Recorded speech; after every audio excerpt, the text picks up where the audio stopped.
കോഴിക്കോട് വടകര കൈനാട്ടിയിൽ സ്വകാര്യ bus അപകടത്തിൽപ്പെട്ടതിന്റെ CCTV ദൃശ്യങ്ങളിലേക്കാണ് ഇനി. Scooter യാത്രക്കാരനെ ഇടിക്കാതിരിക്കാൻ വേണ്ടി ബസ് വെട്ടിച്ചതാണ് അപകടത്തിന് ഇടയാക്കിയത്.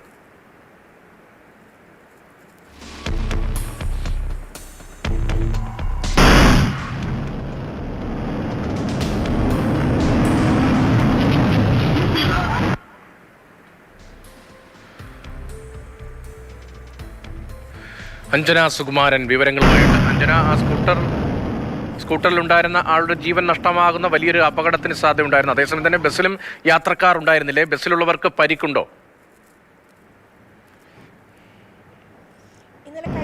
ഇന്നലെ വൈകിട്ടാണ് ഈ ഒരു അപകടം നടക്കുന്നത്. എതിരെ വന്ന വാഹനത്തിൽ ഇടിക്കാതിരിക്കാൻ ബസ് വെട്ടിച്ചപ്പോൾ സൈഡിലേക്ക് ചെരിയുകയായിരുന്നു. യാതൊരു ശ്രദ്ധയുമില്ലാതെ, വശങ്ങളിലൂടെ നോക്കാതെ ആ സ്കൂട്ടർ യാത്രക്കാരൻ വളരെ അശ്രദ്ധമായിരുന്നു വാഹനം ഓടിച്ചത്.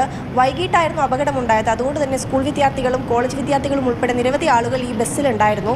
ബസ് സൈഡ് വെട്ടിച്ച് ചെരിയുകയായിരുന്നു സൈഡിലേക്ക്. അടുത്തൊരു മരത്തിൽ തട്ടി ബസ് നിന്നതിനാൽ വലിയ അപകടം ഒഴിവായി. ബസ് ചെറുതായിട്ട് ചെരിഞ്ഞു പോവുകയായിരുന്നു. മറിഞ്ഞെങ്കിൽ തന്നെയും 16 പേർക്ക് പരിക്കേറ്റിട്ടുണ്ട്. ഇതിൽ 2 പേരുടെ നില ഗുരുതരമായിരുന്നു. പരിക്കേറ്റവരെ ഉടൻ തന്നെ നാട്ടുകാരും മറ്റുമൊക്കെ ഇടപെട്ട് രക്ഷാപ്രവർത്തനം നടത്തി സ്വകാര്യ ആശുപത്രിയിൽ പ്രവേശിപ്പിച്ചിരുന്നു. ഇതിൽ 2 പേരുടെ പരിക്ക് ഇതിൽ ഗുരുതരമാണ്. ബാക്കി ആളുകളുടെ പരിക്ക് സാരമുള്ളതല്ല. അതുകൊണ്ട് തന്നെ അവരെ ആശുപത്രിയിൽ പ്രവേശിപ്പിച്ചിട്ടുമുണ്ട്. വളരെ അശ്രദ്ധമായൊരു ഡ്രൈവിംഗ് ആയിരുന്നു ആ 2 വീലർകാരൻ്റേത്. അതുകൊണ്ടാണ് ഇങ്ങനെ ഇത്തരത്തിൽ അപകടം സംഭവിക്കാനുള്ള കാരണം.